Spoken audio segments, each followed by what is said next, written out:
कि I am not a Savarkar, कि मैं माफ़ीनामा नहीं मांग सकता। तो इस वजह से वो जातिवाद करता है। साफ साफ अगर तुम्हारा नाम मोहम्मद से आता है तो तुमको पहले अलग कर देगा। या मैं उनको यहाँ से बता दूँ कि जो लोग बोलते हैं कि पॉलिटिक्स में तुम्हारी पढ़ाई बाधा है, बिल्कुल नहीं है।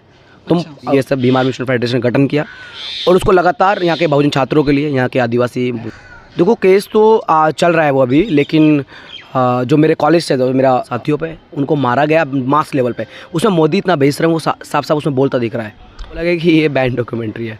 आई डोंट नो वाई, क्यों कहाँ से वो बैन डॉक्यूमेंट्री जैसा कुछ नहीं, आज तक सुप्रीम कोर्ट का उसमें बैन करने का ऐसा कुछ नोटिफिकेशन ऐसा कुछ आया नहीं है। जय भीम, आप देख रहे हैं outcast.news।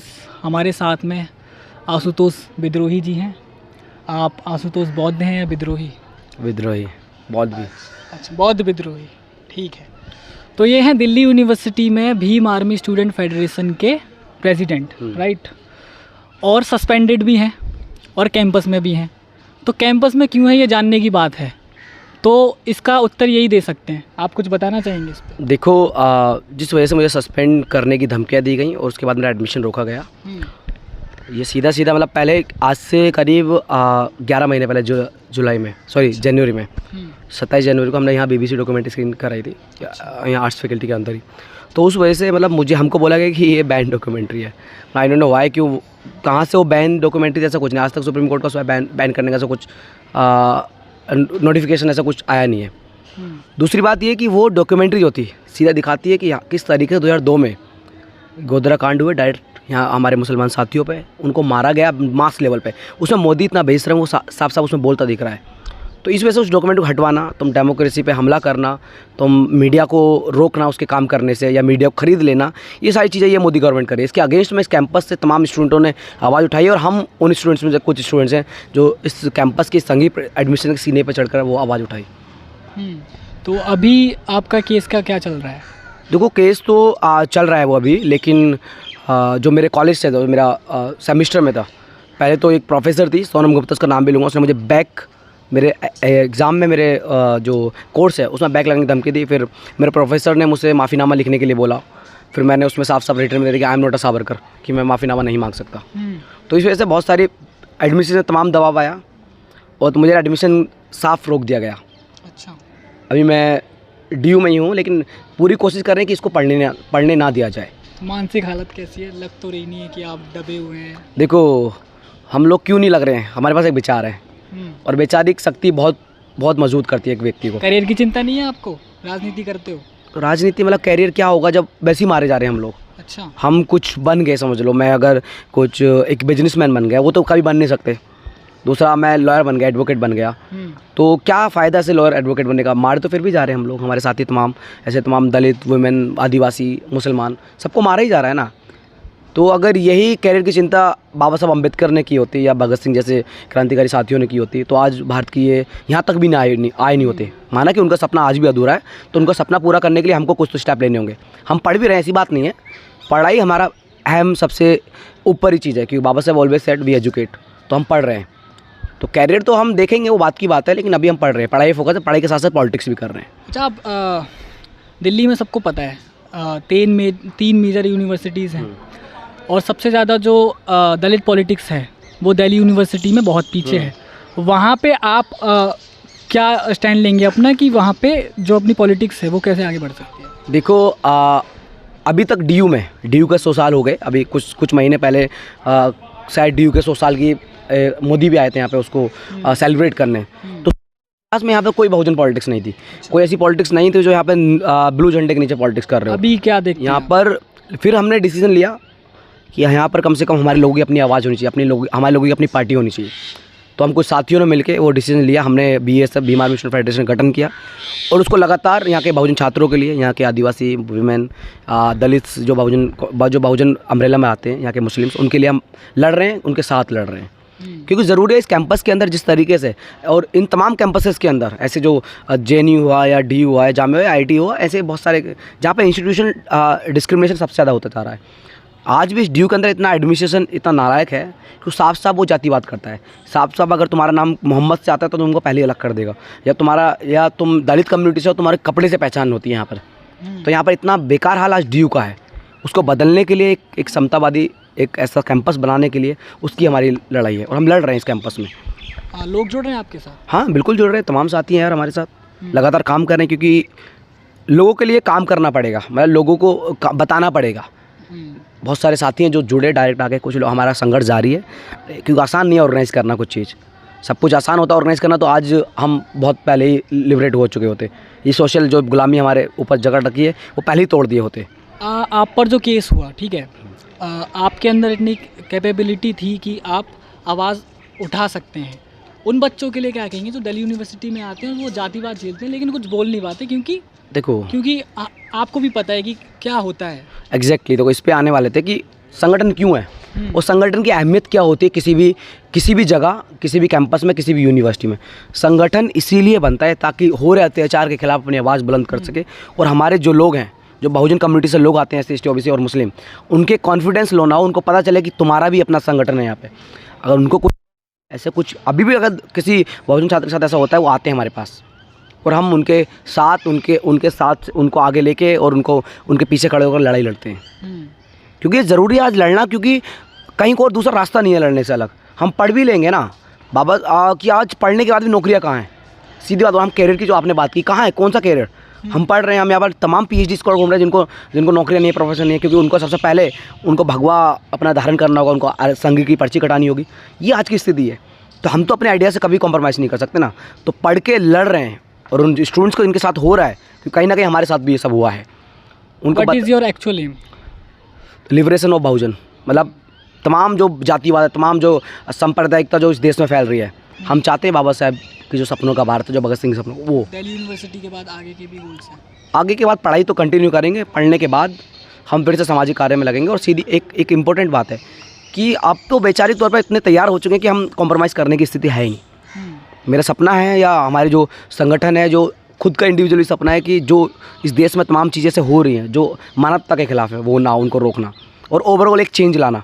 चेंज ऐसा चेंज जो यहाँ के ऑपरेश तबके, जो मार्जिनलाइज तबके उनका एक राज कायम करना, उनको उस जगह तक पहुँचाना कि आने वाले सदियों में उनके साथ अत्याचार ना हो, वो खुद उस अत्याचार से लड़ पाएँ, उनको वैचारिक रूप से तैयार करना। ये मेरा सपना है आगे। लेकिन मैं पढ़ना भी चाहता हूँ। मेरा अभी मास्टर्स मैं इकोनॉमिक्स में करूँगा लॉ के बाद।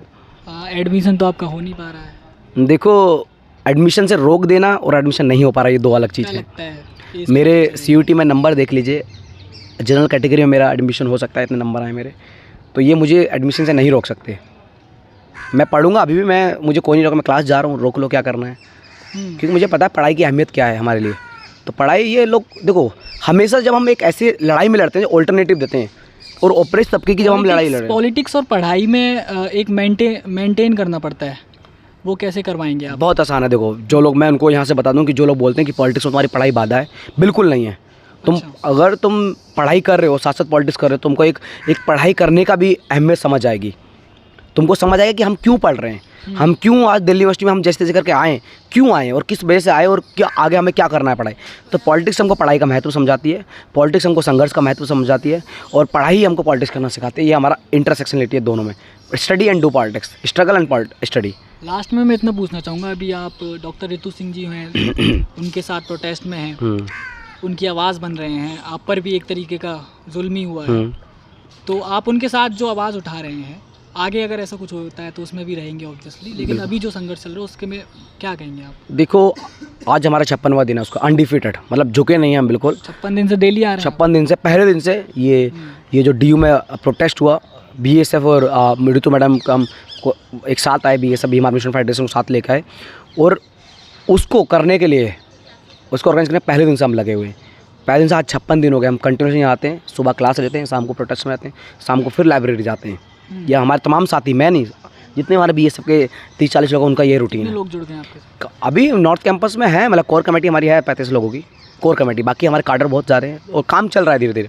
आप तो रहे थे कल, जो सिर्फ और कार्डर थे, वो मतलब वो एक्चुअल में जो सिर्फ लीडिंग टीम थी। अभी धीरे धीरे काम हो रहा है, धीरे धीरे साउथ कैंपस। देखो, वैचारिक रूप से तैयार करना, लोगों को समझाना कि पॉलिटिक्स का क्या महत्व है। सबसे पहले जब हम कैडरिंग करते हैं ना, जब हम लोगों से बात करते हैं, या जो लगता है कि वो BSF का मेंबर है, उसको कार्डर देना चाहिए, तो उससे सबसे पहले उनको समझाना होता है कि स्टूडेंट पॉलिटिक्स या जनरल पॉलिटिक्स का पढ़ाई से क्या रिलेशन है। क्यों हमको पॉलिटिक्स करना चाहिए, क्यों जरूरी है, क्यों मान्यवर कांशीराम साहब ने वो रास्ता चुना जबकि उनके पास ए ग्रेड जॉब थी, वो मतलब एक अच्छे पोजीशन पे थे। क्यों बाबा साहब इतने ज़्यादा इंटेलेक्चुअल, बड़े इंटेलेक्चुअल होने के बाद क्यों एक समाज की बड़ी आवाज़ बने, ये समझाना बहुत जरूरी है। और कैडर और लोगों को पता, बाबा साहब ऑलवेज सेड कि कांशीराम साहब सेड कि जो जिन लोगों को दबाया जा रहा है उनका अपना इतिहास जानना जरूरी है। तो उनको इतिहास बताया जाता है, उनको पढ़ते हैं, हम स्टडी सर्कल लेते हैं, हम तमाम ऐसे कल्चरल चीज़ें करते हैं, हम मूवीज़ दिखाते हैं अपने समाज में, अपने इस प्रोटेस्ट में। अभी देखो हमारा एक कैंपेन भी चल रहा है, जानो अपना इतिहास करके। यहाँ पर हमारे परसों हमने जय भीम मूवी दिखाई थी, कल हमारा रिस्पॉन्स रहा?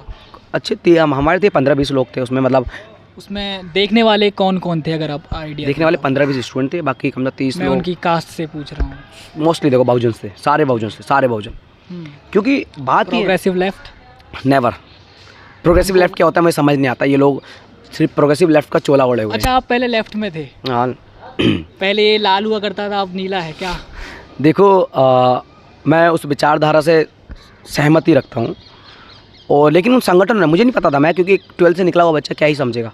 आयसा में थे आप? हाँ आयसा में, मैं बता रहा हूँ अभी 12th से निकला हुआ छात्र क्या ही समझेगा। उनको लगा कि बहुत प्रगतिशील जय भीम के नारे लगा रहे हैं, और हम थोड़ा मार्क्सिज्म को जानते थे, ठीक है यही कम्युनिस्ट पार्टी है तो ज्वाइन कर लेना चाहिए। तो हम ज्वाइन किए और बहुत बढ़िया सब कुछ ठीक रहा। लेकिन जब इंटरनली घुसते गए कुछ महीने बाद पता चला कि बहुत फर्जीवाड़ा हो रहा है, एक्चुअल में जो मुद्दे हैं उन पे नहीं बोला जा रहा है, और डिबेट डिस्कशन तमाम होते रहे के मुद्दे। जैसे अभी मैं फॉर एग्जांपल रिलेशन बताता हूँ, देखो डॉक्टर रितु का प्रोटेस्ट चल रहा है यहाँ पे, और लेफ्ट तमाम संगठन है, SFI, आयसा और तमाम ऐसे छोटे मोटे संगठन हैं, वो लोग क्यों नहीं आ रहे अभी तक? एक सॉलिडरिटी लेटर तक नहीं लिखा है उन्होंने, उनको स्टेटमेंट जो लिखते हैं उन्होंने वो भी नहीं लिखा है। क्योंकि वो लोग बोलते हैं कि हम महिलाओं की लड़ाई लड़ते हैं, हम दलितों की लड़ाई लड़ते हैं, हम आदिवासियों की लड़ाई लड़ते हैं। तो रितु मैडम तो एक महिला भी है, दलित है, और एक प्रोफेसर भी है। तो एक दलित प्रोफेसर और महिला प्रोफेसर, उनको दबाया जा रहा है। तो क्यों ये तमाम प्रोग्रेसिव लेफ्ट संगठन क्यों नहीं आ रहे? पहले क्या वजह रही जब आपने छोड़ा था? इस पे सवाल करने की यही, मतलब ऐसे बहुत सारे वजह रहे, क्योंकि तमाम ऐसे दलित जो स्टूडेंट्स होते हैं उन पर सिर्फ झंडा उठवाते हैं लोग, उनको फूड सोल्जर बनाते हैं। मैं सीधा बोल रहा हूँ, ये जो करप्ट पार्टीज हो चुकी हैं, जो लेफ्ट की तमाम करप्ट पार्टियाँ, इनको डिनाई करिए, और बहुजन छात्रों को डिनाई करना चाहिए, इनको डिस्कार्ड करना चाहिए। क्योंकि ज़रूरी है आज के टाइम पे, अगर किसी को भी अपनी राजनीति करनी है तो ये तमाम वो दलित और बहुजनों पर राजनीति करता है। तो क्यों हम किसी की राजनीति का हिस्सा बने? हमें अपनी राजनीति खुद करनी चाहिए ना। बाबा साहब ऑलवेज सेड कि हम कि बहुजनों का अपना, बहुजन तो वर्ड नहीं जब कांशीराम साहब के बाद आया, लेकिन कहते थे तमाम ओप्रेस्ड और मार्जिनलाइज्ड कम्युनिटी का अपना संगठन होना चाहिए। तो हमारा ये अपना संगठन है, हमारे लोगों को तमाम यूज़ करते हैं विद इन भारी क्यों से। तो अपने दिल्ली यूनिवर्सिटी में अभी BASF एक्टिव है, इसके अलावा भी अपने कुछ ऑर्गेनाइजेशन? नहीं, मतलब कोई और नहीं है। You are the first? या वी आर दी फर्स्ट, और अभी तक तो कोई ऐसा दलित या बहुजन स्टूडेंट ऑर्गेनाइजेशन नहीं है। हम पहले ही ऐसा छात्र संगठन है, उससे पहले ना ही कोई रहा है। ये हिस्टोरिकल मूवमेंट था हमारे लिए कि हम लोग पहली बार यहाँ पर एक बहुजन पॉलिटिक्स लेके आए। अदर यूनिवर्सिटीज़ में भी है BASF? हाँ, जामिया में है, AMU में है, और मतलब बन रहा है धीरे धीरे, और DU में है, SU में है, AU में है, और PU में है, LPU में है। मतलब ऐसे तमाम तरह के तमाम संस्थानों में हमारा BASF है, और तमाम तरह के रीजनल डिस्ट्रिक्ट्स में, लोकल डिस्ट्रिक्ट्स में है, तमाम काम कर रहा है। जहाँ भीम आर्मी काम कर रहा है वहाँ BASF भी काम कर रहा है, और अलग यूनिवर्सिटी कैंपस में भी काम कर रहा है। ठीक है, तो ये थे हमारे साथ में आसू विद्रोही जी। अगर आपके अंदर और कोई बात हो तो वो रख सकते हैं, नहीं बस बाकी आपको जो पूछना है पूछ सकते हैं। तो ये थे हमारे साथ में आसू भाई, इन्होंने अपनी बात रखी। आप देख रहे थे दी आउटकास्ट.न्यूज़। थैंक